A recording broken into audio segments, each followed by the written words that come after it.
जिस तरह जीवन एक सत्य है, ठीक प्रत्येक व्यक्ति को ये भी भली भांति पता है कि मृत्यु भी एक ऐसा सत्य है जिसे कोई जितना मर्जी झुठला दे परंतु इसे बदला नहीं जा सकता। कहने का अर्थ है कि जिसने इस पृथ्वी पर जन्म लिया है उसे एक न एक दिन अपने प्राणों की आहुति देनी पड़ती है। इस बारे में हम में से बहुत से लोगों ने कई बार अपने बड़े बुजुर्गों से कहते सुना होगा कि मृत्यु के बाद मनुष्य शरीर की आत्मा 13 दिनों तक अपने घर में रहती है। मगर ऐसा क्यों, इस बारे में क्या किसी ने सोचा है? अगर नहीं तो चलिए आज आपको इससे संबंधित जानकारी बताते हैं और जानते हैं कि आखिर क्यों मृतक शरीर की आत्मा 13 दिनों तक अपने घर में भटकती रहती। साथ ही साथ ये भी बताएंगे कि 13 दिनों तक मृतक के नाम का पिंडदान क्यों किया जाता है। बता दें कि गरुड़ पुराण में इस बारे में विस्तार से बताया गया है।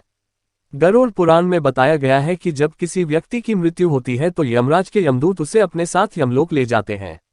यहाँ उसके अच्छे और बुरे कर्मों का हिसाब होता है और फिर 24 घंटे के अंदर यमदूत उस प्राणी की आत्मा को वापस घर छोड़ जाते हैं। यमदूत के द्वारा आत्मा को वापस छोड़ जाने के बाद मृतक की आत्मा अपने परिजनों के बीच भटकती रहती है और अपने परिजनों को पुकारती रहती है, लेकिन उसकी आवाज को कोई नहीं सुन पाता। ये देखकर मृत व्यक्ति की आत्मा बेचैन हो जाती है और जोर जोर से चिल्लाने लगती है। इसके बाद आत्मा अपने शरीर के अंदर प्रवेश करने की कोशिश करती है, लेकिन यमदूत के पास बंदिश होने के कारण वह मृत शरीर में प्रवेश नहीं कर पाती। इसके अलावा गरुड़ पुराण की माने तो जब यमदूत आत्मा को उसके परिजनों के पास छोड़ जाती है तो उस समय उस आत्मा में इतना बल नहीं होता कि वो यमलोक की यात्रा तय कर पाए। गरुड़ पुराण के अनुसार किसी भी मनुष्य के मृत्यु के बाद जो 10 दिनों तक किया जाता है उससे मृतक आत्मा के विभिन्न अंगों की रचना होती है, और जो 11वें और 12वें दिन पिंडदान किया जाता है उससे मृतक आत्मा रूपी शरीर का मांस और त्वचा का निर्माण होता है, और जब 13वें दिन 13वीं की जाती है तो उस दिन मृतक के नाम का पिंडदान किया जाता है। उसी से ही वो यमलोक तक की यात्रा तय करते हैं। अर्थात मृत्यु के बाद मृतक के नाम का जो पिंडदान किया जाता है उसी से ही आत्मा को मृत लोक से यमलोक तक यात्रा करने का बल मिलता है।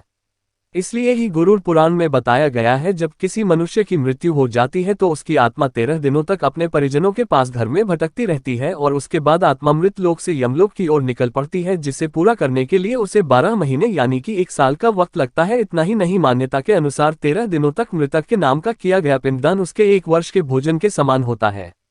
पिंडदान न किया जाए तो क्या होगा? इसके अलावा बता दें, अक्सर लोगों के मन में ये सवाल भी जरूर आता है कि अगर किसी मृत व्यक्ति के नाम का पिंडदान नहीं किया गया तो क्या होता है। तो दोस्तों आपको बता दें कि इसका भी वर्णन गरुड़ पुराण में किया गया है।